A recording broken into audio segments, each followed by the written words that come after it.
for someone to move that we approve the minutes from the previous meeting. Can I get someone to move that the minutes be approved? I'll move to approve. All right, Phil, thank you. And second is Jeremy. All in favor? And we're good. Okay, super. So that brings us to, excuse me while public comments. No one from the public is here that I can see, so we're good on that front. Let's move on to our delegation. It's Candace Ng and Josephine Clark from Regional Parks, Metro Vancouver. And I have no information about them, or I would do a nice introduction.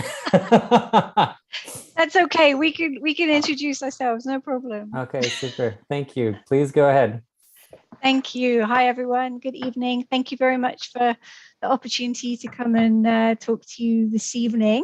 My name is Josephine Clark. I'm a natural resource management planner with Regional Parks at Metro Vancouver.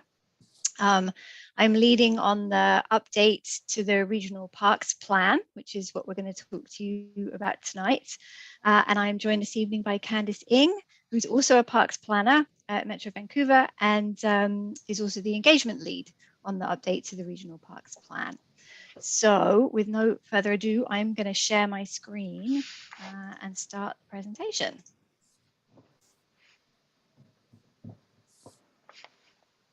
Can I get a little thumbs up? We're all good. You can see my screen. Good. Okay, wonderful. Thank you.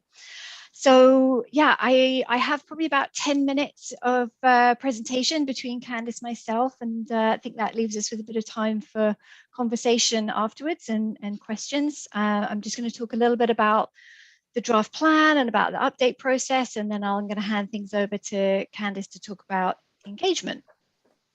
I've got a couple of sort of backgroundy slides. This is probably all old news for you folks, perhaps. But yeah, so here is a map of the current regional park system. It protects over 13,800 hectares of natural areas across the region. So forests, wetlands, lakes, and all other kinds of ecosystems. System includes over 20 regional parks across the region, 5 regional greenways, which are recreational multi-use paths used for walking and cycling. This little graphic is just sort of to show, just to talk about the differences between regional parks compared to other park providers. So regional parks are mainly large natural areas providing primarily trail-based access and focused on connecting people with nature. So we don't provide facilities or services that support organized indoor or outdoor recreation. So things like soccer fields and tennis courts and swimming pools is not our thing. And this graphic shows sort of roughly where regional parks fits in within the spectrum of parks out there. So somewhere in between provincial and municipal parks. And the role of regional parks is defined as being to protect the region's important natural areas and facilitate people's connection to them. And this role really speaks to the importance and the inherent value of nature and the need to protect it, and also the importance of nature to the quality of life and health and well-being of regional residents. So the current Regional Parks Plan was adopted in 2016. This is our high-level, long-range management plan that guides the work of the Regional Parks Service. And the plan really brings together at a high level aspects of all of our work, and it helps us to set priorities at the system level. So for this update to the Regional Parks Plan, we first identified a number of areas that we knew we wanted to add to or improve on from the 2016 plan. So we wanted to ensure that the plan more fully addresses the key issues of climate change, social equity, and human health and well-being. Embedding reconciliation with Indigenous peoples is another key priority. We wanted to make the plan more implementation focused by adding a 10-year action plan to outline how we're going to make progress towards the goals and the vision. And also we needed to reflect other strategies and plans that have been developed since 2016 when the last plan was adopted. So that includes the Regional Parks Land Acquisition Strategy, the Regional Greenways Plan. We have a Natural Resource Management Framework, and also a strategy on public programming. So we undertook a number of activities to gather information to support the update to the plan. That included a literature review. We had many meetings with subject matter experts, including the health authorities, community organizations, academics, other governments. We undertook a public opinion survey into attitudes towards regional parks and barriers to access. And we initiated First Nations engagement through letters and meetings with nations where there was interest. We learned a huge amount through all of that work, but I'll just point to a couple of highlights. We heard a lot about how climate change, health, and equity are often quite connected issues. So it's important for us to try and look for solutions that affect more than one of these issues simultaneously. So a parks relevant example of that would be using nature-based solutions such as restoring wetlands as a response to climate change. So as well as helping to moderate the impacts of climate change, these natural solutions also support biodiversity and human health. Another thing that we learned, this time mainly from the survey, is that a lack of transportation options is a significant barrier for many people to access regional parks. So all the things that we learned through this research and analysis phase informed the development of the draft plan. Okay, on to the draft plan now. So the draft regional parks plan proposes a vision for the regional park system. It looks to the future where we aspire to be, and that Metro Vancouver regional parks are protected and resilient, connecting people to nature with benefits for all.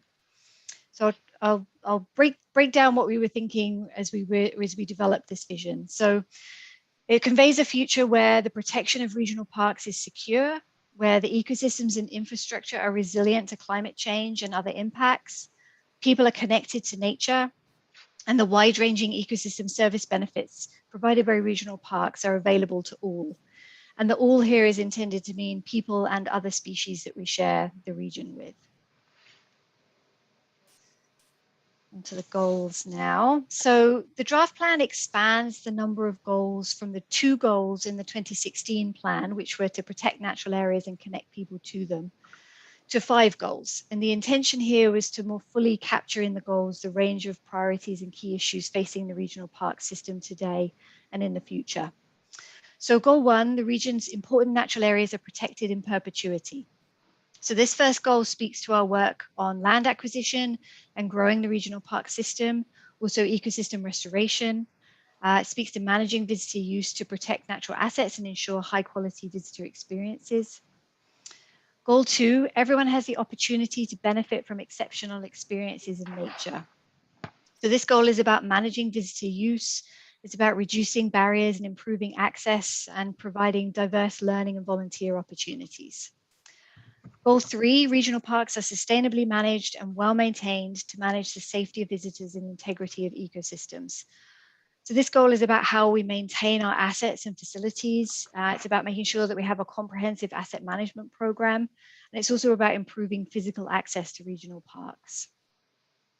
Goal 4, First Nations have an active role in the planning and stewardship of regional parks. So new actions through this goal will need to be determined jointly with First Nations, but they could include developing further cultural cooperation agreements, including Indigenous voices in planning and programming, and supporting First Nations guardian programs. And finally here, goal 5, regional parks adapt to change and contribute to regional resiliency. So this goal links to land acquisition again, so growing and connecting the system to increase resiliency. Also planning and managing for climate change and other risks throughout our work. So the draft plan contains 14 strategies and over 60 actions, too many to go through here. So we've pulled out a few items that are potentially of interest, framed around the key issues of climate, equity, and health. So I'll start with climate. We have a number of actions related to growing the regional park system and advancing the regional Greenways network, also enhancing ecosystem connectivity within and between our parks.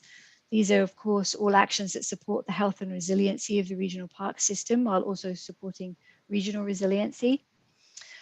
This next one is a big one for us. We're planning to create a climate action strategy for regional parks to support planning and decision making moving forward. We will incorporate climate change considerations into design and development of regional parks infrastructure. And as we work to integrate natural assets into our asset management process, there's a significant climate component to that work as we look at managing risk. We're going to look at implementing strategies to reduce our carbon footprint through, for example, increasing energy efficiency in our buildings and electrifying vehicles and equipment. And alternative transportation. So we have a study underway right now looking at how we can improve access to regional parks by public transit or by active transportation. We'll work to implement the recommendations that come out of that study. But I think that this is one of those cross-cutting solutions that I mentioned before. So it's beneficial for climate because it gets people out of personal vehicles. It supports equity by benefiting those without a car, and it supports making healthier, more active choices. So looking at some key actions in the plan that relate to social equity now. So one of our early priorities is to develop a better understanding of who is and who isn't coming to our parks. And for those who aren't coming, trying to understand if that's because of some kind of barrier. So it could be cost, could be transportation, could be physical accessibility. And then we can look at strategies to reduce or remove those barriers. For our facilities and infrastructure, we'll incorporate universal design into the construction and upgrades. We're working on a community relationship strategy at the moment to support strong and diverse community partnerships. And then I think through these relationships with communities, we can work to learn and share histories and stories and cultural interpretations of regional parks through our public communications and programming work. And the last one here, working to develop a more inclusive approach to engagement so that we're hearing from a broad range of opinions to inform our planning processes. And our third key issue is human health and well-being. We have some specific actions in the plan around health, continuing to collaborate with the health authorities, academics, and others to increase our understanding of the health benefits of nature and then sharing that understanding with others. Also partnering with health organizations to develop health and well-being opportunities in parks. Things like nature therapy trails would be an example. But I think really the health benefits come as a direct result of people being able to spend time in nature. So having places to be active and mentally recuperate. So all the steps that we take to grow the regional park system and to provide access for people and to reduce barriers to access, these are the biggest actions that we can take on health. So you'll see health as the upfront framing throughout much of the plan, for many of the actions. So I'm going to pass things over to Candace now to walk us through the engagement process.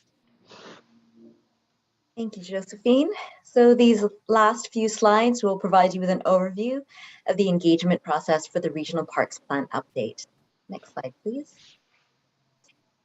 So we are striving to reach a broad audience with this public engagement and create opportunities to provide feedback. To reach a range of staff in municipalities, we've attended multiple regional advisory committees, including regional parks and regional planning. We've invited First Nations to review the draft plan and attend 2 working group meetings to talk and learn together and jointly determine the path forward. We're promoting opportunities for public engagement through emails, social media, and print ads, and leveraging existing networks to broaden our reach, including to youth and equity denied groups. There are also youth-focused engagement events where we're engaging in meaningful dialogue. Next slide, please.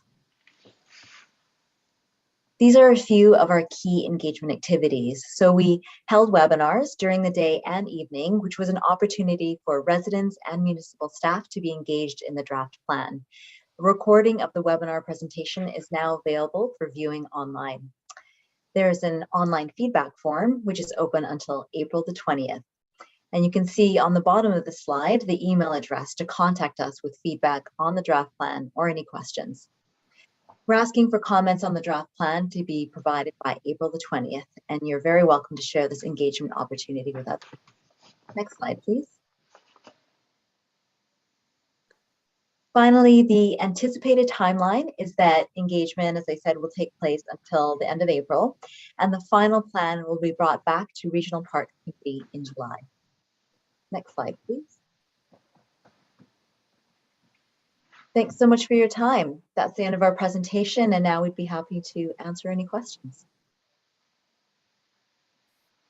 Thanks very much, Josephine and Candace. I'm sure that you will get some questions from this group, and I just saw Jeremy put up his hand, so I'll pass it over to him and we'll get going. Yeah, I just wondered if you could elucidate the mechanisms of connection between, say, a municipality and the Metro Vancouver Parks process. Yeah, certainly. So I'd say the main mechanism is we have a number of staff-to-staff advisory committees. Bonnie sits on at least 2 of those with us. So they sort of fall in line below our political committees. So we have a regional parks advisory committee, we have a regional planning advisory committee. There's subcommittees beneath that. So we have an environment focused one that we often go to. So I think through this process, we went to 5 different advisory committees. Is that right, Candace? Something like that. So that's our main sort of official avenue for having conversations with municipal staff. And then through the political committees, we can communicate with politicians from all of our members. And then I think we have a lot of project-specific communication with staff too, often at the park level. Does that help? Yeah, I was wondering, maybe trying to get a handle on the idea of enhancing the metro parks through municipal processes. For example, on Bowen,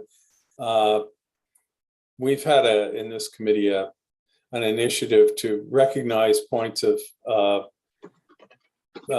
particular interest, either be it for ultimately for a municipal park or some kind of park or preservation, areas of special interest. And I wondered how that might work within the municipal parks mandate or the metro parks mandate. I'm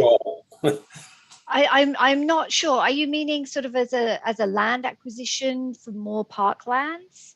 Is that? Well, for example, if just hypothetically, if you can imagine an area that is recognized as having particular natural merits, imaginable park values within a municipality, what the process of Metro Parks would engage with the municipality in exploring those options. I understand now. Thank you for explaining that. So we have a land acquisition strategy that lays out sort of the process and the things that we consider, and objectives. So that guides all of our work. And then a lot of it is, I think, sort of research and connections with landowners and opportunities that come up. We have a budget for land acquisition. So it's not, I think there are occasions when regional parks will work with a municipality to get something through, but I think it happens in a whole array of different means. Right, and I presume that would be balanced in relation to the needs of the district, the metropolitan district, and for parks and so on.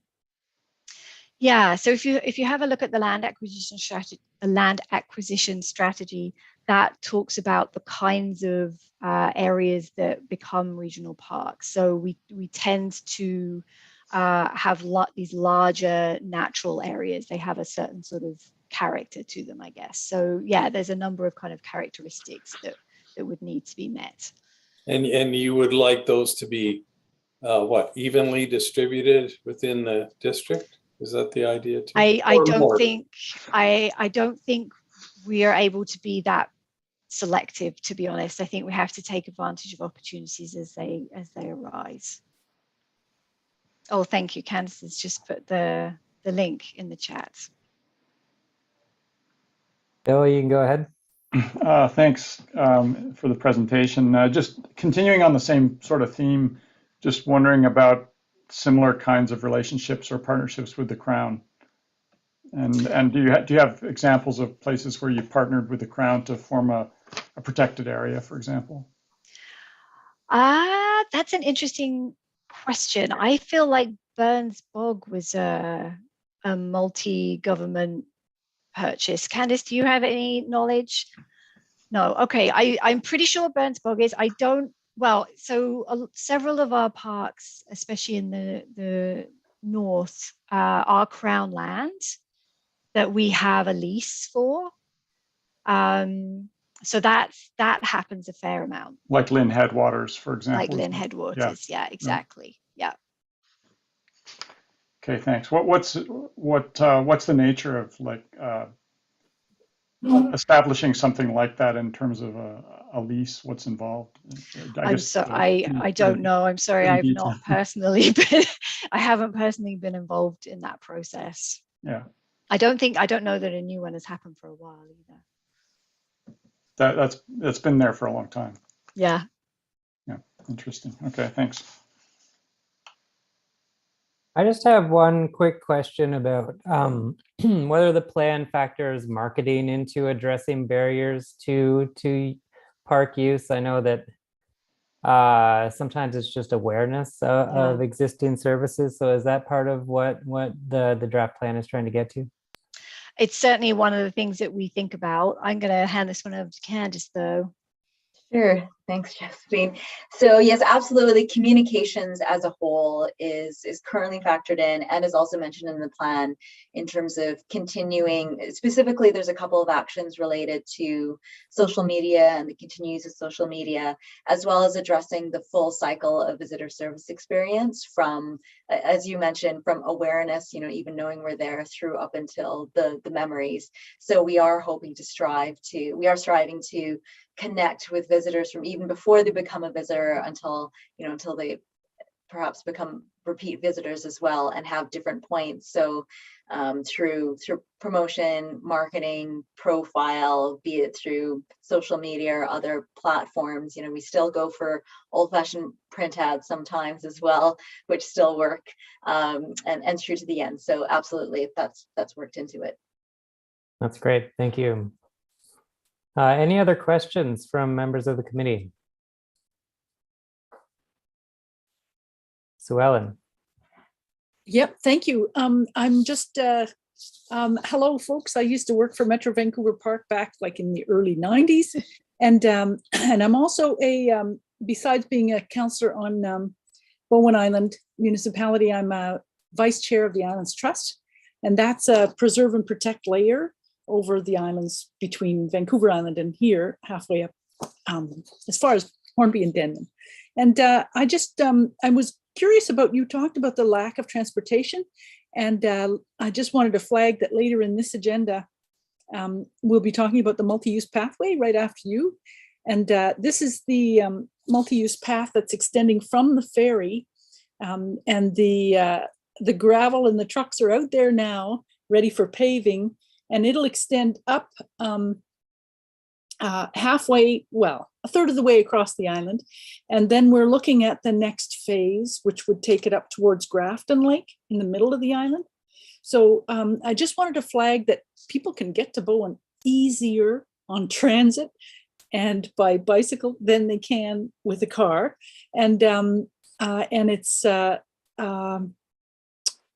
that the multi-use pathway and our transportation plan is leading us into that active transportation mode. So not only that, what you might, I think you call a greenway, the cycle and alternative transportation path, but also what we call a greenway on Bowen, which is connected natural areas that are protected. We have a bunch of municipal parks and conservancy lands, nature reserves through the Islands Trust or through the Bowen Island Conservancy. And together we've got sort of a green network running across the island. So I just wanted to flag out the nature connectivity options and the alternative transportation connectivity options. So if you run into that word Greenway, just check for Bowen Island. It sometimes means the nature connections, but I think there's lots of potential. And I hope, Bonnie, do you know whether we've put out anything to the public about this online feedback form and the deadline April 20th? Yeah, so we do post Metro Vancouver. Sophie reposts Metro's posts. So it has been put out. We'll do one more boost because the deadline is approaching. And it'd be great if individuals on this committee could spread the word as well. That's great. And I hope everybody on the committee would fill it out just because then you get a better sense of regional parks. And I'll sign off. I'm just delighted to have you here and think that this could be one of those collaborative things of the Bowen Island Municipality and Islands Trust, perhaps, or whatever, working to protect nature and protect the carbon from going into the air. So thanks very much. Great, thanks, Sue Ellen. On a personal note, we're pretty well looked after by Metro Vancouver Parks on Bowen Island. Feel pretty lucky to have Crippen. It's a pretty amazing resource. So thanks for that. And thanks so much for your presentation today. Unless anyone else has any other questions, we can release Josephine and Candace. Yeah, thank you very much for coming. We really appreciate the information, and we'll be sure to share the feedback form with people on the island. Thank you very much. We really appreciate Thanks, it. Josephine. Thanks, Ken. Bye. Thanks so much. Good evening. Thank you. Thank you. And now we're on to the multi-use path update. Do we have Patrick here, Steph? Well, Patrick said 5 minutes, exactly 5 minutes ago. Okay. Daniel's in the waiting room though, so how much confusion would that cause if I let Daniel in? I think we can probably deal with it. Okay. Maybe if Patrick's not here in 1 minute, Daniel can give him the boot, take his spot. Works for me.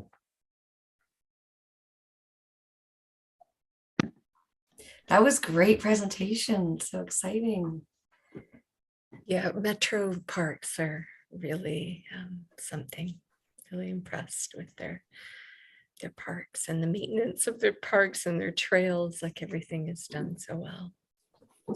Just flagging that there's an addition to Crippen Park, that's Dorman Point, and probably everybody in this committee is aware, but just in case anybody wasn't while we're waiting, I think the planning is going ahead for how to access, for the public to access that park and that part of the park and what it'll be like. So the area down below Dorman Point, and how can they protect nature there and allow people in what ways. So stay tuned about the opening of that part, new part. So Ellen, do you have any information on a timeline for that, or is that just still up in the air? When Bonnie probably has more information, but I know it's relatively recent, and when they purchased it, they had to deal with things like a giant new dock that was completely wrecked by this winter storms a couple of years ago, and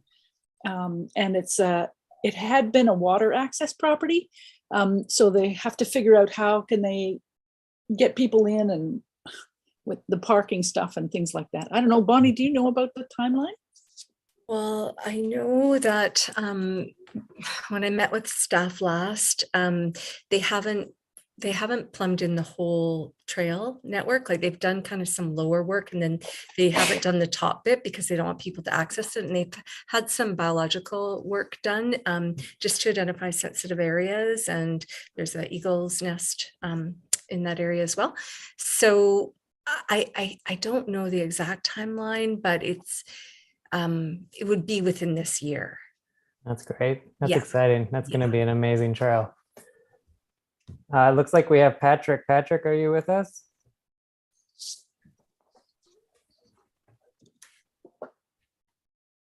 Yeah. Patrick. I had one quick question if we're still waiting.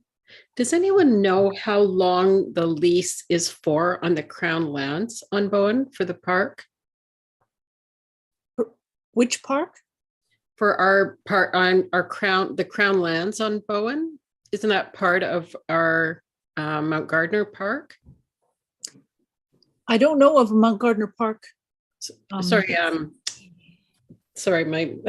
not. Yeah, no worries. It's a recreational sites and trails, so it has a bit of a different designation than just a regular sort of general Crown land designation, but it's provincially it's provincially authorized. So that's provincial. Okay. Mhm. Okay. I can give a little bit of an update while we're waiting for Patrick to connect. I know he sometimes has connectivity problems.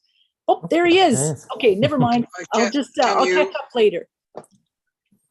Can you hear me? We can, yeah. Hello, Patrick. Hi.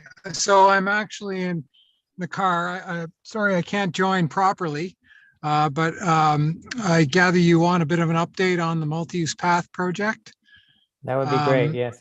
So yeah, it's we're the first phase of the Cross Island Path was between the school and Artisan Lane was built last year, and under construction now is the second phase from Cardina, almost the ferry up to the school. So that will give us the first kilometer, 1.4 kilometers at the east end of the trail.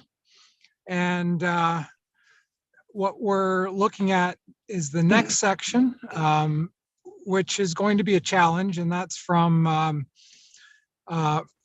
Artisan to Grafton Lake. There's a number of options that we're looking at. One would be essentially widening Grafton Road, following the road. That's challenging with the geotechnical constraints, the steep ravine, Terminal Creek itself. It is the most direct route. The other options that we were looking at, one would be from the bus stop there at Grafton and Artisan, following the east or the south side of the Terminal Creek ravine, and crossing the Carter Road Bridge, and then following Connolly Creek past the water treatment plant and along Grafton Lake, joining up with Grafton Road. It's a little bit further. It's actually not that much further and probably less costly. It was, when we talked about it with the Transportation Advisory Committee, that there was a sense that if we're spending $3 to $4 million on this next piece of trail, this next 1.5 kilometers of trail, and that's the kind of range it's likely to be in regardless, that it would be great to build something that's epic and captures the imagination and is a real amenity, as opposed to just widening the road, even though that would be more of a, for the commuter group, people getting from A to B, that may be what they do in any case.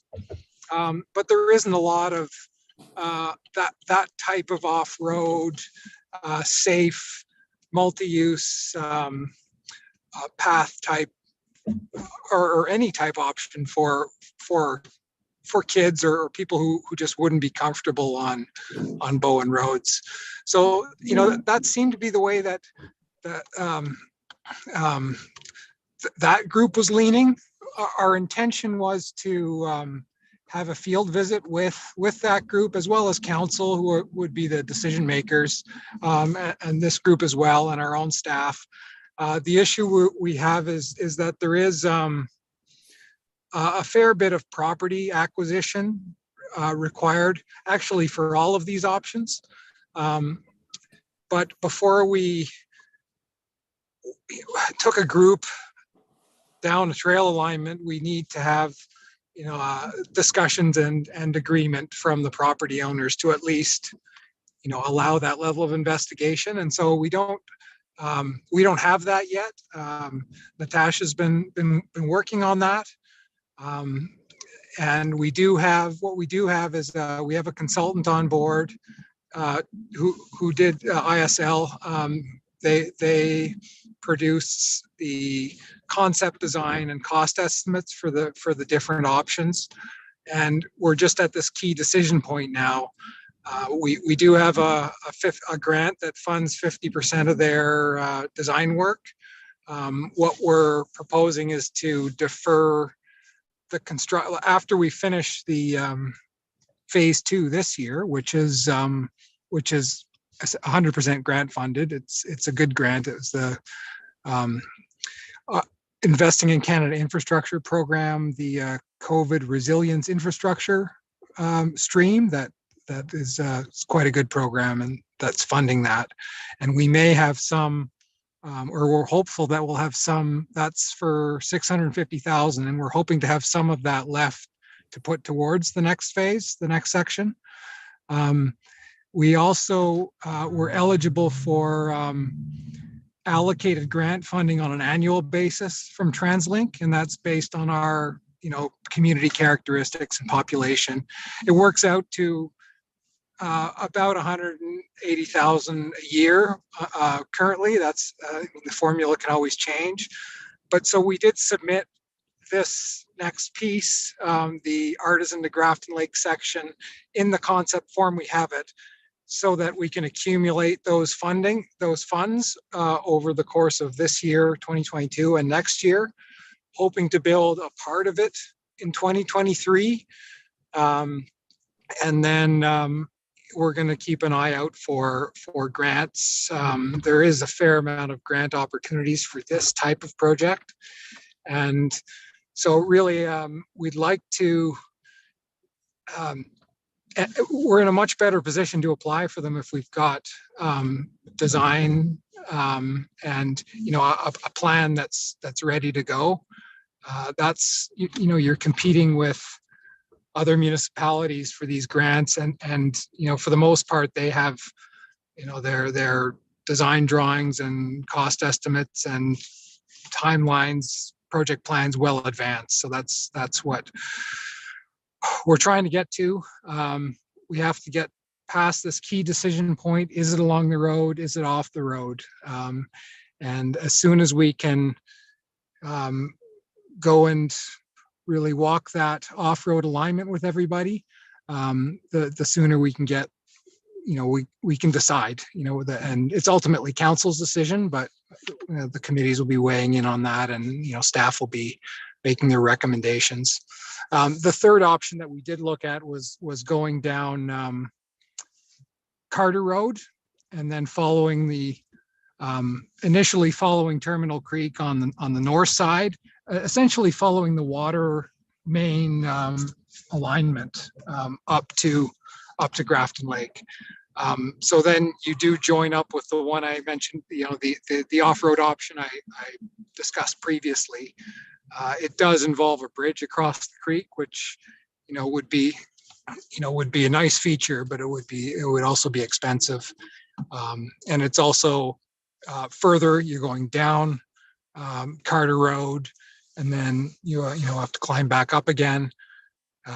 It's also not, there's some challenges on Carter Road itself, where the parking in front of the children's center is.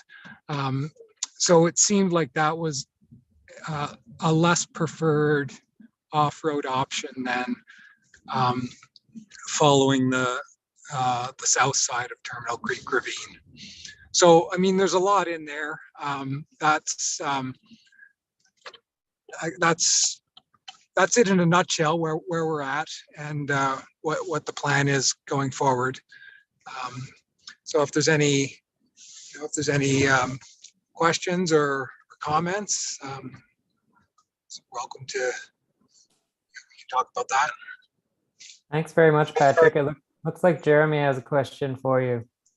Yeah, Patrick, when you talk about the second option, not on the road, but along the south edge of Terminal Creek, is that from Charlie's Lane to Grafton Lake along the route of the Cove Bay waterline? From Charlie's Lane, it would be, but to get from Artisan to Charlie's Lane, the first section, would be a bit of a challenge. I have actually gone out there and flagged an alignment that that could work, with the intent that we were going to go out and do a field trip. We weren't able to get the property permissions, and so that's been postponed. But you would be, so you would kind of be blazing a trail along the ravine. You would link up with the water line, where the water line alignment is, about 700 or 800 meters past Artisan Lane. And that would be on the south side of Grafton, or of Terminal Creek.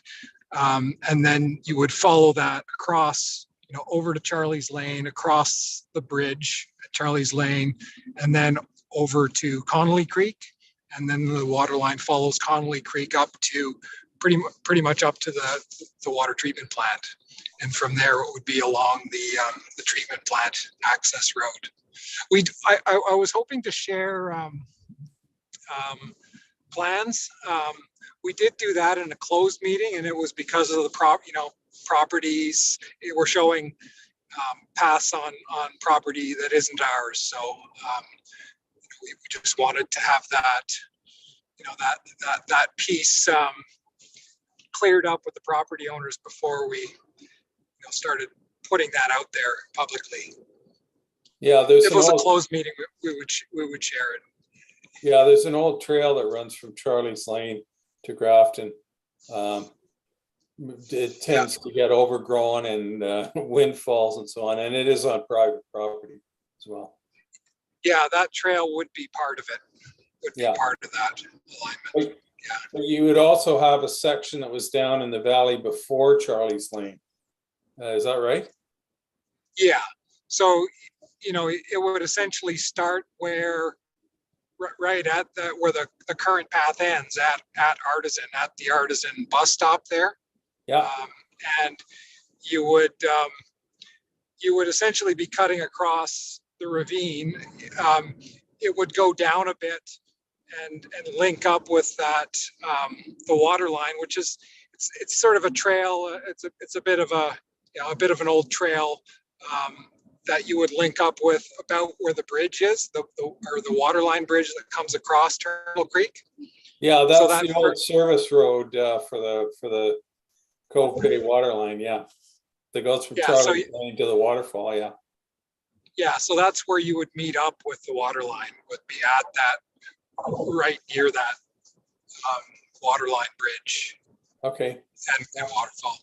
It is quite like just going through there. I mean, it would be a challenge, but so would building the multi-use path along the road. And the one thing that sort of, I guess, where the Parks Committee would come in, if you were doing that option, you would essentially be for the properties that access from 3 or 4 properties that access from Charlie's Lane, you'd probably be acquiring the east end of those properties and essentially expanding Terminal Creek Park, I think it's called.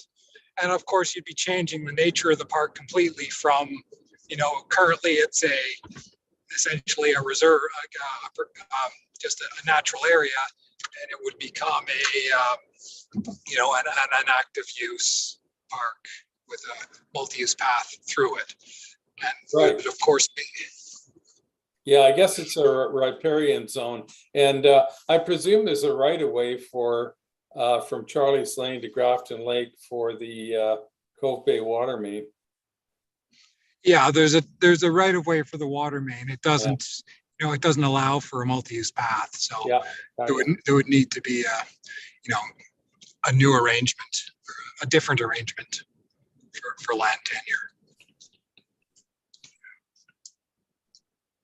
But I mean, it could be, it would be great to have, you can get off the ferry and you can ride your bike to Killarney Lake or Grafton Lake, right? And along, it would be a real great amenity that it's probably going to take 5 years before we can get there. But yeah, and it's relatively flat.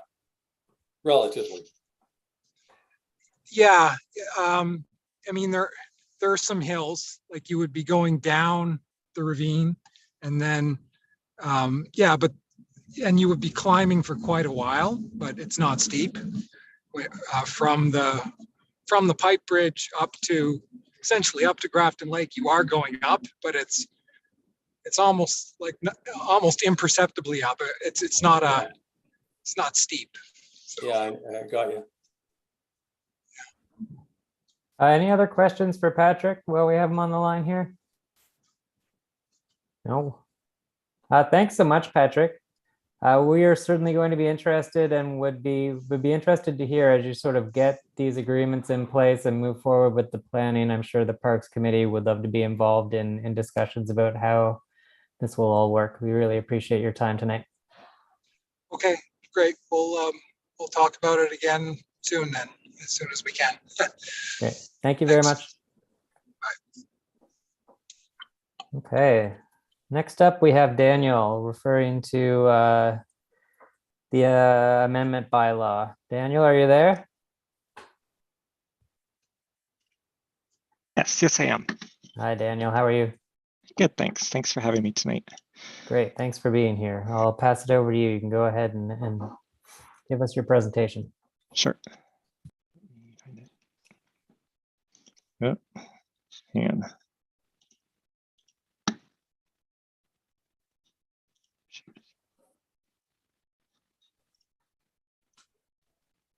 okay, do you see that okay? Okay. So I'm here tonight again with a rezoning application at 1676 Malcolm Creek Road. So you've seen this application before, although it has changed since you last considered it, I believe, in November. So this is a property located on the west side of Bowen Island, 1676 Malcolm Creek Road. Malcolm Creek just comes off of Windjammer, just past Bowen Bay. There's just the ortho photo of it overall. So in terms of zoning, this is the what's called the CD 18 or Comprehensive Development 18, the Arbutus Ridge zone, and Area 1 of the zone permits for detached dwellings, permits open space, public trails, uses accessory to principal uses. It does not permit accessory residential use, which is our zoning for secondary suites, either detached or attached. So almost all residential zones on Bowen permit this accessory residential use, but for whatever reason, this comprehensive development zone does not. There are other regulations in the CD 18 zone, so it has a maximum lot coverage of 25% of the lot, a maximum floor area of all buildings, excluding garages, of 260 square meters, and a maximum number of accessory buildings on any lot of 2. So just by way of history, this application originally started as an application to allow secondary suites throughout that CD 18 zone, or Area 1, which allows for up to 38 residential dwellings. And so the rezoning application was to permit all of those 38 dwellings to have a secondary suite on the property. So that initial application was referred to the Parks and Trails Committee at your November meeting. And so you provided comment and you noted concern about increased density and the impact that would have on local trails, beaches, concern about potential increase of impervious surfaces, and a concern that the permission for secondary suites may lead to future applications for variances to increase things like lot coverage. So council staff returned your response and all the committee's responses to a January meeting. And at that meeting, what council did, and this is the council motion, but essentially council split the rezoning and directed staff to proceed just with the portion that falls over 1676 Malcolm Creek Road and not the remainder of the rezoning itself. So this is then showing just this property has an active subdivision. So in the zoning, the 1676 Malcolm Creek Road is zoned for up to 4 residential properties and has an active subdivision to subdivide into 4 lots as per their zoning. And then this diagram shows a 5 as well, which is the park to be dedicated on the sort of left side of the image. So then this application has gone forward just with this, so it would allow accessory residential use on just this property and these 4 lots to have that secondary suite either attached or detached. So the amendment bylaw that council gave first reading to at their January meeting and has referred to this committee and others would do a few things. So it would make a new area 4 for this lot that would allow accessory residential use as a permitted accessory use in the zone. It would specify that 260 square meters of maximum floor area would include the accessory residential use. So the rezone wouldn't allow any additional floor area to be built. And then it would involve some minor area border adjustments in the CD18 zone to reflect where the subdivisions, where the lots are actually created, which sometimes can differ a little bit from the zones that are sort of drawn in the bylaw map. So based on that, I have a recommendation just for the Parks and Trails Committee. Any comments that you would provide to council on this amendment bylaw? And I'll stop there. Thanks so much, Daniel. Does anyone have any thoughts on this? Sue Ellen, you want to go ahead? Yeah, just, I mean, I'm part of council, but honestly, if you, accessory use, just to clarify, means an additional building on the lot. That would be rental, is that correct? So it means the use of a secondary suite, either attached, so inside this main house, or detached. Okay. So it wouldn't change the number of buildings that are allowed in the zone. So the zone already limits you to having 2 accessory buildings. It would just permit the use of that building as a detached secondary suite. And yes, so in this zone, we don't permit home occupation. So we don't permit bed and breakfast use. We don't permit residential guest accommodation, which is short-term rental use. So a detached secondary suite could be used as long-term rental, or I mean, somebody could build it to use for to have guests, like non-paying guests, come stay. But yeah. Yeah, or family guests. Okay, yeah. Thank you. And could you show that map again, and which part would be the park? You said 5. Was that little pointy bit at the side? Let me just pull it up here.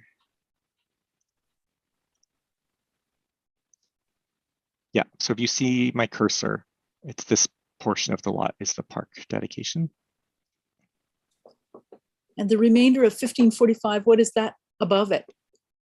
Up here, that's the rest of the Arbutus Ridge overall rezoning. So if I just go to the zoning map, I guess that's the best one I have, you'll see sort of that zoning map of CD18 when it was rezoned in, I believe, 2013 or 2014, established that's area 3 to be park dedication, area 1 to be the residential development, and then this area 2 to have, we have this sort of cottage residential development that's governed by a housing agreement. So the piece of park would be in the part that's on this map is called area 2? Area 3. Okay. So this part right down here is this 1676 Malcolm Creek Road. Ah, okay, thank you. Below Yeah. that little orange line. Yeah, Okay. and then so this would be the park dedication, is this top corner of it. Thank you. Yeah. Okay. The other thing I guess I'll just mention, sorry, while I'm showing you, is part of the subdivision application. So independent of the rezoning, but happening is through the subdivision, the municipality required and the applicant offered a trail connection from Malcolm Creek Road up through here to connect to the trail network that will be built as part of the Arbutus Ridge development. So you'll see physically on the ground now the trail is there. It hasn't yet been dedicated through the subdivision process, but will be and will provide that connection up to the other trails in the Arbutus Ridge development. Yeah, I was just going to mention that. I don't know if people have had a chance to walk it, because the property owner actually doesn't mind people walking it right now. I call it the Bowen Grind, or Bowen Bay Grind. He's built some rock stairs, and it's quite steep, but it is a good conduit between Malcolm Creek and the Arbutus Ridge subdivision.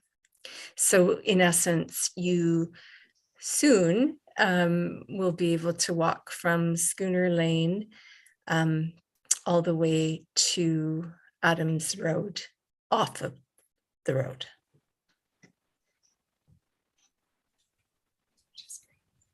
That is awesome. That's a very cool development. That's good to know that we have permission to walk there, because otherwise I don't go. So that's great to know. Thank you. Anyone else have any questions or thoughts for Daniel?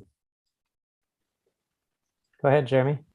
I just wondered, there is currently a lane that links up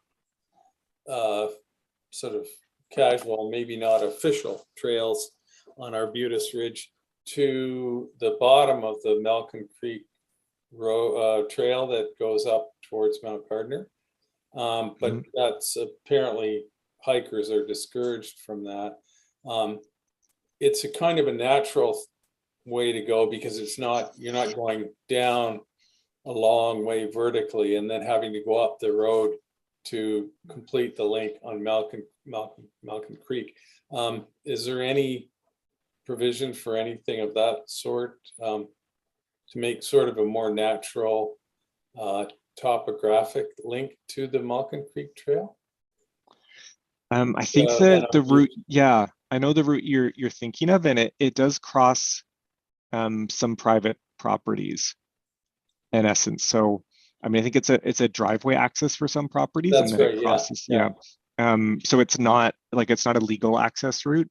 I would imagine if, the owners of those properties ever came forward for a rezoning or whatever, that would be a key piece that we have identified as a conduit, but it's not currently a legal route.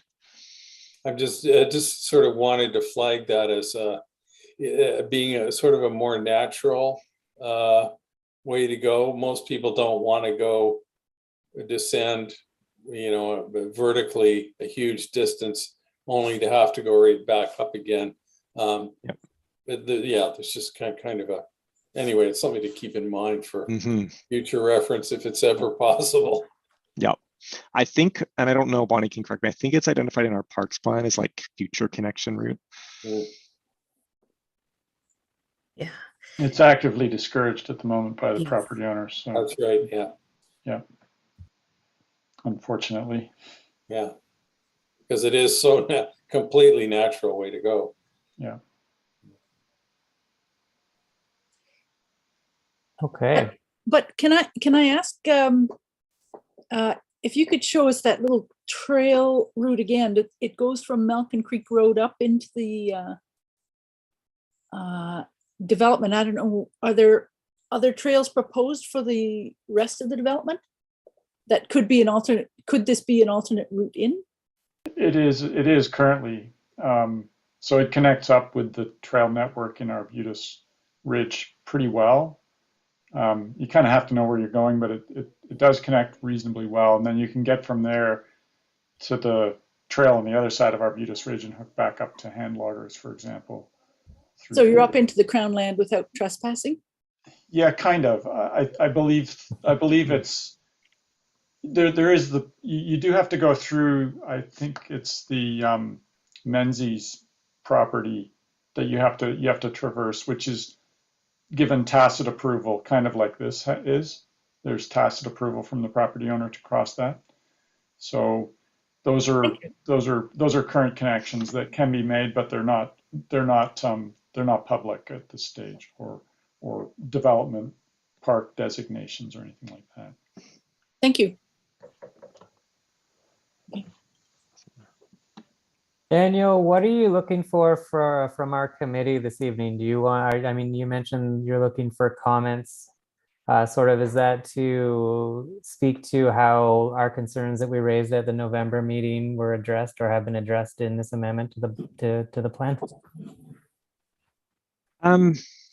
Yeah, I mean, I guess I'm looking for, whatever feedback the committee has on the rezoning. So if it is, it could be directly referencing those comments and saying, okay, given the change, you still have concerns or you don't have concerns. It could just be that, you don't have a comment, or that you support the rezoning, or you don't, I'm open for comment. I would like, something for council to know that, okay, you've seen it and considered it, and you have something to say, even if it's to say that, you don't have any comment. Would you mind quickly putting up the recommendation that we made at that November meeting, just so we can reference the points that we raised then? Yeah. Thank you.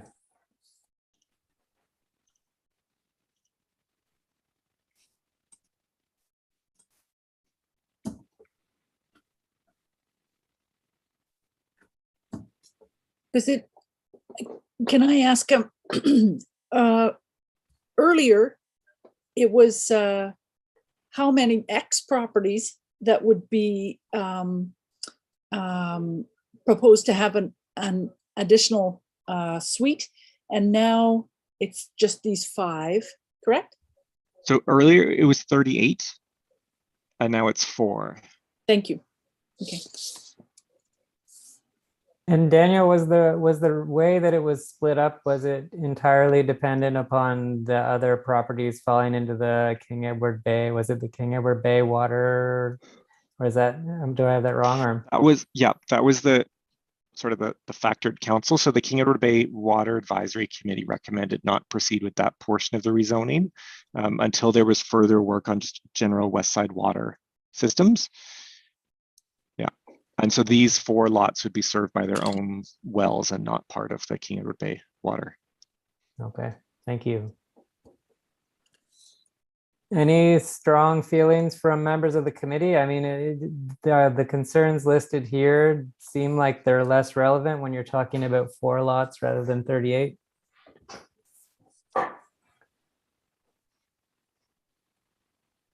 Yeah, I personally feel like I don't have the same concerns now with 4 lots that we had when it was 38 lots. It might be a sort of a trial situation too, to see how it might work. Mm-hmm. Well, and maybe we could sort of, one of our comment could be that we would appreciate or request that this committee be, be approached with information about similar applications in the future, just sort of make sure that we have our voice heard as people approach the municipality with these requests.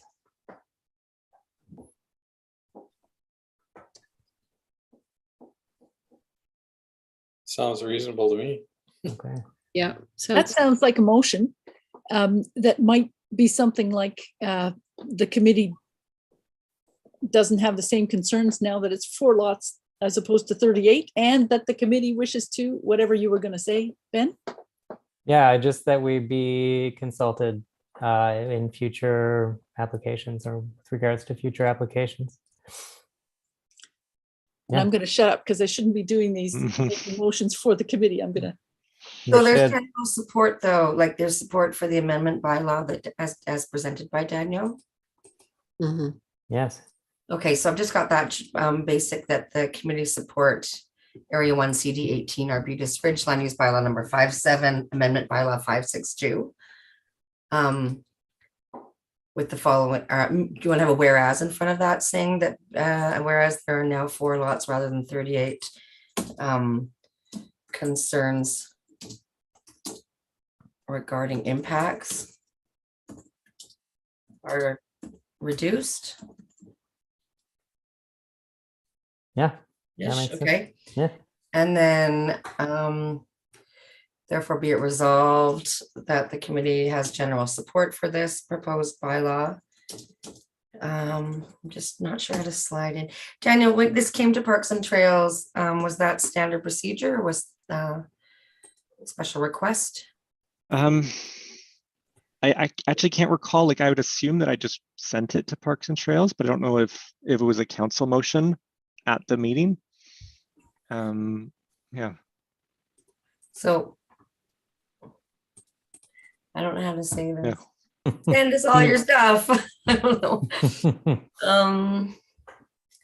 Therefore, I'll say and the committee Can we frame it like the committee appreciates having viewed this file and would like to continue a process moving forward? Is that better wording? Sure. Yeah.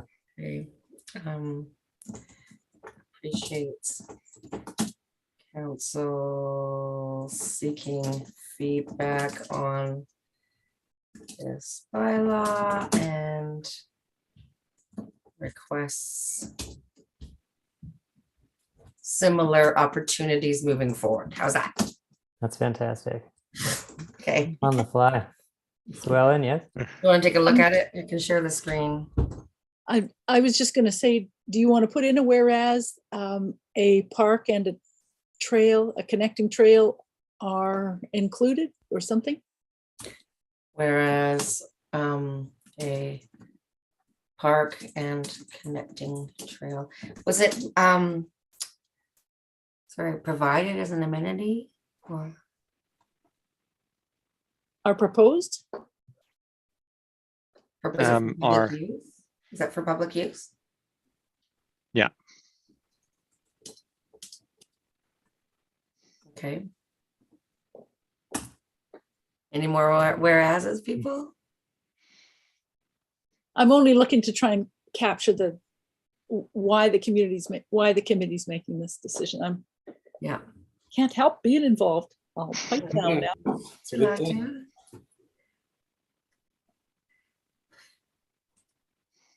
That looks good to me, Steph. Okay. So 2 whereases of therefore be resolved and an appreciate and sly request to be included. Can I make a suggestion just to keep it to parks and trails too? The impacts regarding like sort of what we mentioned before, beaches, trails, like sort of expand on what those impacts Thank you. were. Beaches, was it traffic? Or were those taken out? I think it was, I can't remember exactly what we The said. other one, with the other one beach. was impervious surfaces. Yes. Do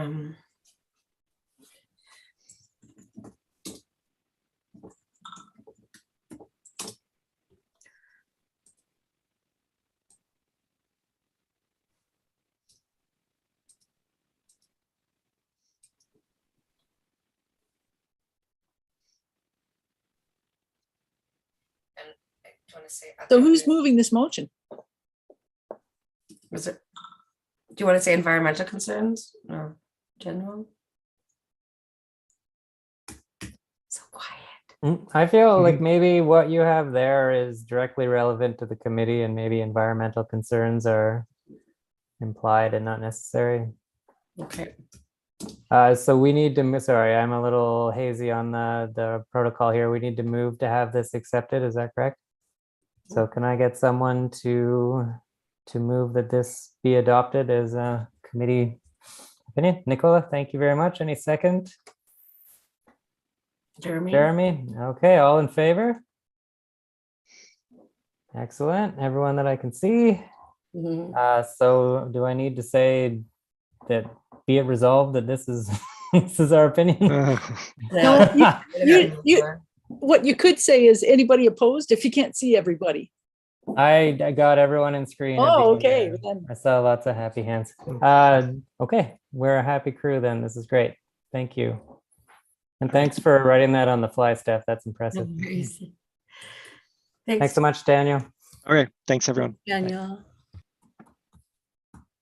Okay, let's move on to updates. Do we have an update from the Art, Redness, and Nature Park Subcommittee?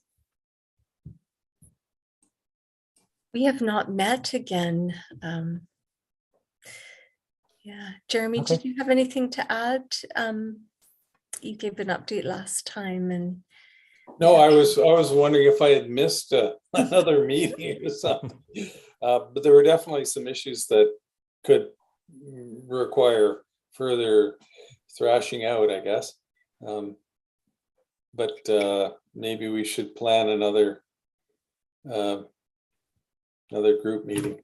sounds good. Yeah, and then I hope to have something to bring back to the committee. Maybe I would say maybe the June the June meeting. Okay. Mhm.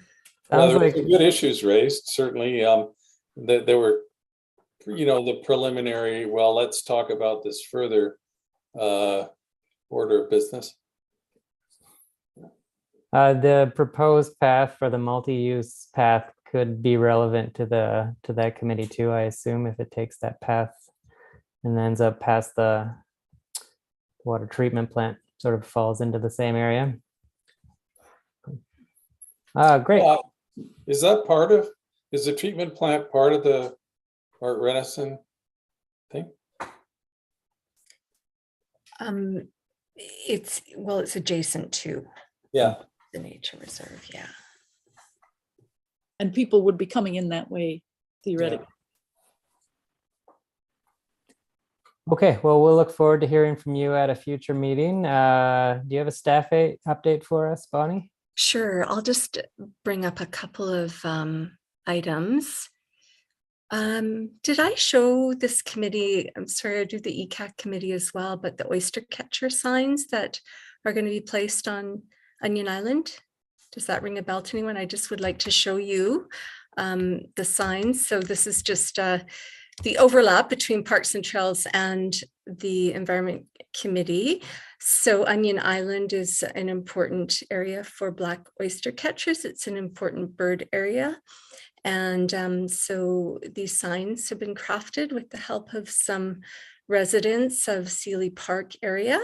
And we will be installing one of the signs on Onion Island and also one of the signs at Tunstall, and the Strata is going to approve installation at Seeley Park as well. So it's just to raise the awareness of the plight of the oyster catchers, which are ground nesting birds and easily disturbed. They're magnificent. So I just want to show, just in case you hear that there's been a sign, we're going to put the sign up before breeding activity starts. So within the next month. And also, I just want to show you another, I think I might have shown this committee the drinking water signs that are going up around Grafton Lake. Excuse me if I have shown you already. Let's see. It's not a very good one, but I'll just kind of have to imagine, but this is just at the entrance to Grafton Lake, and we have some drinking water protection signs. There's our frog, and it says it's not easy being clean. And what does the other one say, Carla? There's two versions. There's another. I can't remember. Yeah. Anyway, I think it's hop lightly. Hop lightly. Yeah, it's our drinking water. Please don't pollute. And yeah, so just wanted to show you because you'll see those going up around the lake. Vancouver Coastal Health actually really wanted some awareness because not everybody knows that our drinking water comes from that lake.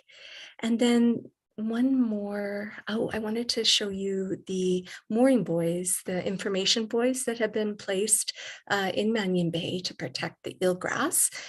We had installed some of the buoys, and then there were 3 more Carla put in just a couple of weeks ago with Ivor's help. And it's because people were kind of skirting around and anchoring in one of the meadows in front of Barry Pinn's house on the south side of the bay. Oops. Right, just want to share this one.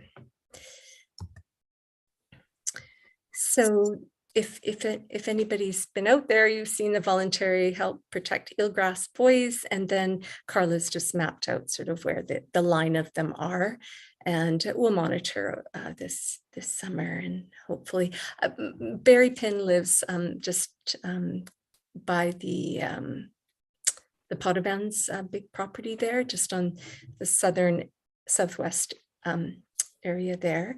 And he has reported that they are effective or have been fairly effective is what he can see, the eyes on the bay. So that's exciting. And some other jurisdictions are copying this model. So that's great. And I think that's about it. We had the dive against debris, 2 of them in Snug Cove, one in in February and one at the end of March. And that was fantastic. We retrieved over 1,000 kilograms of debris from the ocean floor. So that was with help of divers for cleaner lakes and oceans. And also really great education for the community, because especially the one in the Bowen Island Marina dock, it was a beautiful day, and that Tell Your Friends Cafe and branch were so busy and so many people were there. And so it was just really, really good to highlight the issue that that's in Snug Cove, hidden underneath the water. And Carla and I are looking at some Earth Day activities, and also we want to celebrate World Oceans Day, which is June 8th. Earth Day is April 22nd this year. So we're just looking at some, we're thinking maybe having some saplings, some red cedar saplings to give out, just because of the cedars that didn't fare so well for a couple of years, and also the First Nations significance of the red cedar. So I thought that would be a good thing to do. I think that's it, and I'll pass over to Carla because she's got a couple of updates for the committee as well. Thanks, Bonnie. I don't think I have any particular updates other than the next item on the agenda is just the going over what we talked about at the walkabout, and for the Quarry and Headwaters Park improvement project. So I'll just share my screen so I can show you the map and show you what we determined. So an hour goes by really quickly when you're having a great time hanging out at the park. But we did manage to, at the very, whoa, sorry, that seemed a little bit weird. We did manage to do a good walk around Quarry Park at least. And we determined placement of three of the signs actually. So what we were thinking we would do is put, oh, sorry. I'm not sure what happened, why this is being not responsive all of a sudden, but we talked about putting the forest succession sign here.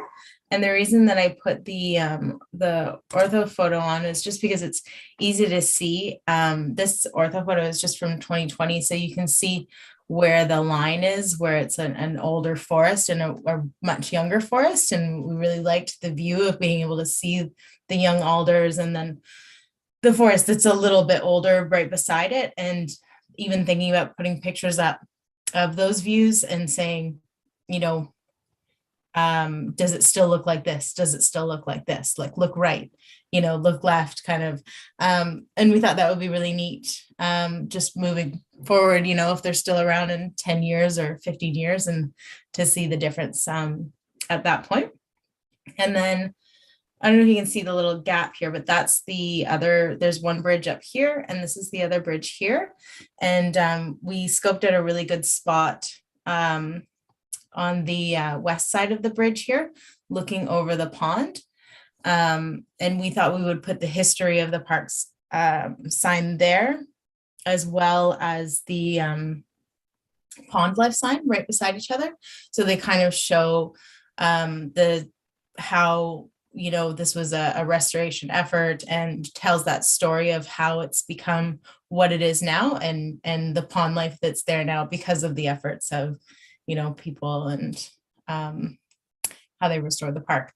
So we did that. We looked at the signage and how that looks in the parking lot. And we talked about potentially making the signage a little bit more, having a big parking sign, basically, just to show people that this is the park entrance and this is where you need to go in and park, because it's not just a Quarry Park sign anymore. It really is a parking area for both parks. And Ben had mentioned too, which I hopefully told everybody at the walkabout, that it would be a good idea to put Headwaters Park on our Quarry Park kiosk, because people are parking there. And if we want to encourage visitors over there, that we should have at least a smaller version of the map there. I'm going to go ahead and stop sharing here, actually.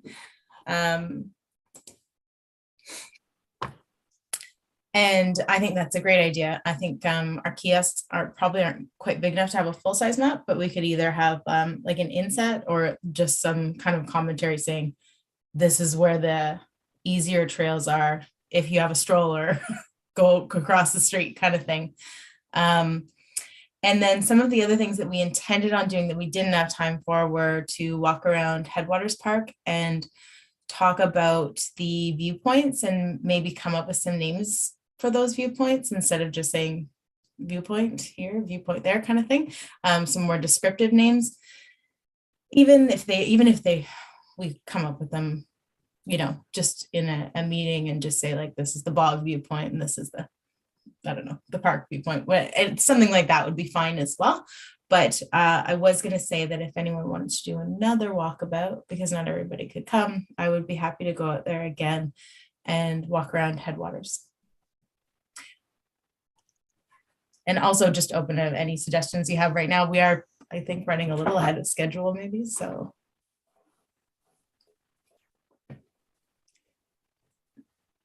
Go ahead, Sue. Just that I really enjoyed that walkabout. There was only a few of us there. Bonnie was there for a few minutes at the beginning, and then Carla and Claudia and I, and who else was there? It was one other person, I thought. It was Rob. Rob, that's it. Yeah, thank you. So there was just a small group of us, and I would be delighted to try again on the Headwaters side, do another walkabout. I hope it was useful to Carla too. Yeah. I'd be into a walkabout at Headwaters too. That'd be great. Yeah, I would too. I'd like to join sometime. My time is a bit more limited now, still in post-COVID work catch-up mode. So I'm a little bit more limited, but I would like to join too if I can. Lou, go ahead. Yeah, I would also love to join. And I had a question about the signs. Were you thinking about having them a little bit before the turn off to the park, or in the parking lot? Because I do know it's sometimes hard to find. People often pass it when they drive on the main road. Yeah, we kind of talked about that, and I mean, just this kind of drives it home too, that just you mentioning that you know, we didn't want to have a lot more signs along the road, and that's always been a thing, is trying not to add that many more signs. But I'm really starting to think that might be the best option. I did collect from when they cleared the health center site. I managed to convince them to give me a big, huge cedar log, which I split in half, and I still have half of it drying for the sign. And I just feel like it would be kind of a shame to make that into a parking this way sign. So I really do I'm leaning more towards that's the Quarry Park sign. Just going with how it's always been, and it's nice, and it's a recycled piece of wood, and then maybe doing your standard highway sign a little bit further down the road, saying like, in 100 parking this way, 100 meters, and make it like park entrance rather than quarry, mentioning what the parks are, just parking for the parks this way. That's what I'm thinking, but I'm open to comments too. Go ahead, Sue. Just thinking about, there's also the trail that, the pedestrian trail that goes up the hill to the lookout up there. So I'm not sure if that's going to be on the map or marked in any way, but if you're putting a sign closer to the cove that says parks that way, you might want to think about also showing the pedestrian access up that hill. I agree. I think it's confusing when you get up there because there's private property signs, and there's the road, and I find it quite confusing up there as well.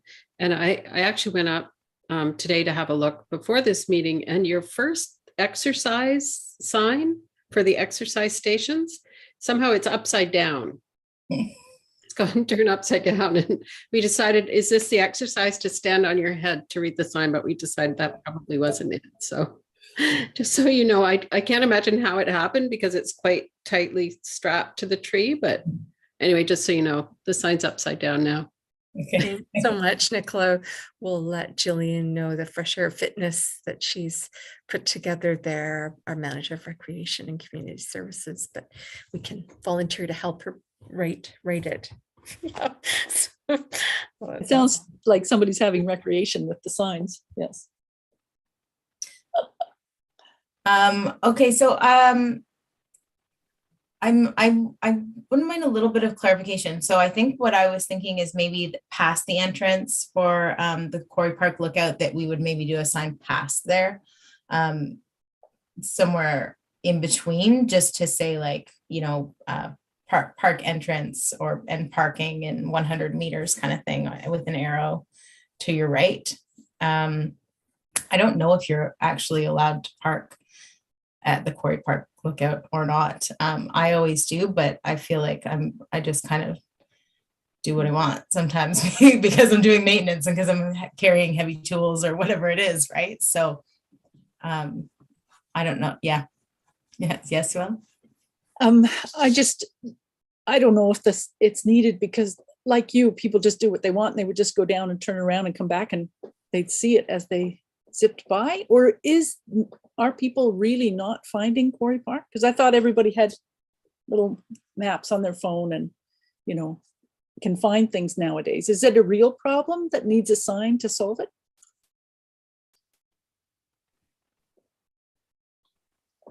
I'd say I've been there a lot of times and I almost miss it sometimes. Okay. Yeah. It's over to you. I mean, it's a major trailhead and we want people to use the parks, and both of them. I think a lot of people don't know Headwaters is there. And so up to you guys. That's great. Thank you for the feedback. I think the other benefit might be just to have having people slow down a little bit. People tend to use that strip as kind of a raceway. I don't know if it's so attractive and curvy and hilly or what it is, but if they knew in advance that they've got to start slowing down, then maybe that could help with safety a little bit as well. I agree, Carla. Actually, I mean, I don't know if you guys call it the Coquihalla, but that's what I call it.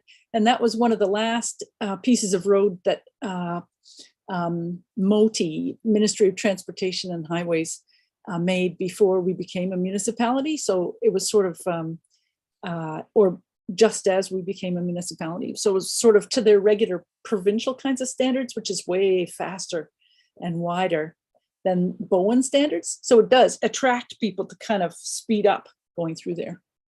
So over to you and your judgment.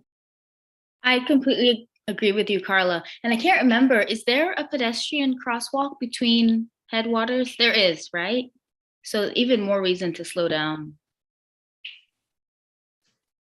What's that crosswalk? What's the marking on that? Is it, is it sort of just the standard white lines across the road? Yeah, okay. I think a sign would do wonders for people being aware of what's going on there. Thank you so much, Carla and Bonnie. Anything else from you? You're good? Not for me. Any other questions for Bonnie or Carla? No, I'll tell you that I'll send out a doodle poll in the next couple of weeks. Awesome. That's great. Thank you. Okay, so Ellen, you're up. Okay, just from the municipality side, let's see. Snug Cove Sewer has taken up a lot of our time, but I won't talk about that tonight. We've got but it is a symptom of the age of our municipalities, 20 years old, and we're running into infrastructure that needs maintenance and repair. So just part of being a municipality. Yeah, I don't have to talk about that stuff. We've got meetings coming up on Monday, and we've got, I was at a meeting for the Gambier and Keats, local trust area. I'm a vice chair. Anyway, I was chairing the meeting of the Gambier Keats. Keats Island is considering a setback, a different setback from the sea and some coastal protection. And Gambier Island is redoing their official community plan. And I just wanted to mention that because we're sort of all part of How Sound together now, How Sound Alkitsum Biosphere Reserve. So just, you know, when you look out, think about nature and stewardship beyond the Bowen shores. Maybe that's not exactly the role of this committee, but I think it helps to think about it as a system-wide thing. I'm trying to do that anyway. And I was at Association of Vancouver Island and Coastal Communities over the weekend. So that's fascinating. There was a big, this was elected officials coming from all around Vancouver Island and up through the different islands, even up to Texada and Alert Bay, something way up there. And so fascinating to hear from other coastal communities like ours and what's going on in the way of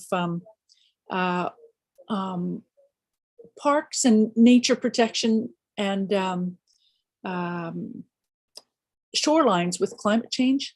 There's a lot of concern, and people are wondering how many communities that are smaller than ours with like 400 people are wondering how they can, what can they do? So we had a good workshop and work is ongoing. It's a way for people to collaborate together to take climate action. Maybe that's not this committee, but it is shorelines and how people are trying to protect them. Anyway, I'm just to let you know, Monday night is the next council meeting, and we begin with the budget. Now we've got a chief financial officer in place, so we're behind. Usually we aim to start working on the budget back in September. And so here we are, and it'll be fast tracking now. So council will be busy with figuring out the budget. So that's, go ahead, Bonnie. I'm so sorry to interrupt, Sue Ellen, because it was along the lines and I forgot to mention the budget. I was going to mention something about it, just that, you know, we have, the park staff have put forward some potential projects for this year. I mean, it's up to council to approve the budget, but most of the park's infrastructure is getting very old. It's wooden, you know, like our bridges are in deep, dark ravines or in riparian areas that don't see a lot of sunlight. So, and they're made of wood, and so they're rotting. And we have a lot of infrastructure that needs to be replaced. So I've put forward some potential projects, most of which would be covered by reserve fund money, potentially. One of them that I've put forward is a design phase for Tungsten Bay. We've talked a lot about Tungsten Bay and the erosion that's gone on, the foreshore alterations that have happened. So that's one project, as well as replacing the Emily Lane. If anybody has tried to go between Arbutus and Arbutus Road, I guess. Now, what is it? Phil, what's the name? Is it Arbutus? Captain's Way, isn't it? Well, it's between Arbutus and Emily Lane. I just can't think if it's Arbutus Road or Arbutus Drive. Anyway, just right here, there's a big staircase that connects the two sort of neighborhoods, and it's a very vital corridor, and it's rotten, the whole staircase. So, you know, things like that, plus the bridges in King Edward Bay, that trail system, the 4 bridges there are rotten. They need to be replaced. So it's just getting to that place, and also looking forward over the next 5 years, putting adequate or recommending that adequate money be allotted to replace inevitable, like the staircase that's at Scarborough and the Elrond Court staircase. Like those are massive park infrastructure.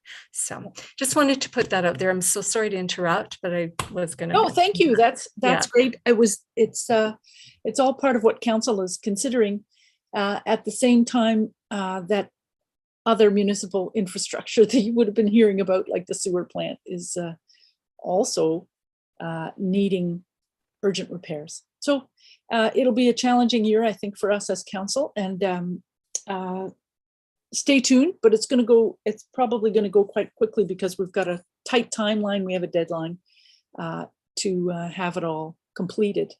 And so it'll be pitter patter, let's get at her kind of thing.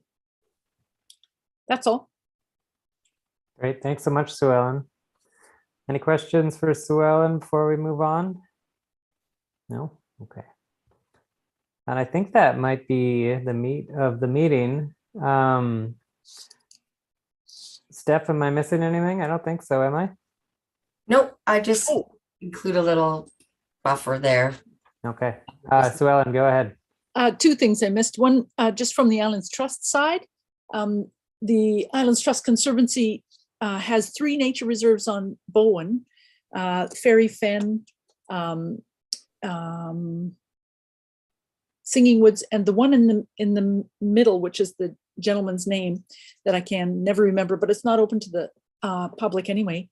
But with that's 3 out of 111 now nature reserves and conservation covenants. Bowen also has a couple of conservation covenants. One up here on Collins Lane. I'll show you sometime, Ben, and another one. These are on private land where people have left a covenant on their land, so that after they're no longer the landholder, the protection for nature remains. And there's a couple more near the Terminal Creek area, actually, that we were talking about behind IPS. And so I just wanted to mention that, and also the Stewardship Awards, Community Stewardship Awards that Islands Trust has a program that they offer to encourage and celebrate people and groups on islands that have made a big contribution to nature conservation. Those nominations close on April 14th, so 2 weeks. And Islands Trust is in the middle of their trust policy statement update. It's a little bit like the regional growth strategy that Metro Vancouver does, or it's like the OCP of all the OCPs in the Islands Trust area. So it would be updated to include aspects about, it's been about 20 years, so it's be including reconciliation, climate change, and housing, affordable housing. So those are kinds of urgent things that the trust policy statement didn't consider before, and that people have told us that they're interested in the Islands Trust having policy around those things. And so you've still got an opportunity to contribute to that as well online. Won't be much longer. I don't have the exact date, but if you haven't yet, just to make sure everybody knows. Okay, I think the Muni's been helping get the word out about that too, but just because you're the committee, I wanted to let you know. Thank you. Fantastic. Thanks, Sue Ellen. Okay, so next meeting that we have suggested here will take place Tuesday, May 17th at 7. Can anyone at this point think of a compelling reason why that's a bad idea? That was me just grabbing a Tuesday. I think there were a couple of reasons. The 10th wasn't going to work. Or, yeah, does that work? It's fine with me. All in favor? Jeremy, you okay? Yeah. Okay. Okay. Anything else before we head off? Well, then on the trail. Yeah, see you on the trail. Do I need to do anything here to end the meeting? Okay, good. Night, everyone. Good night, everyone. Thanks so much. Night. Night.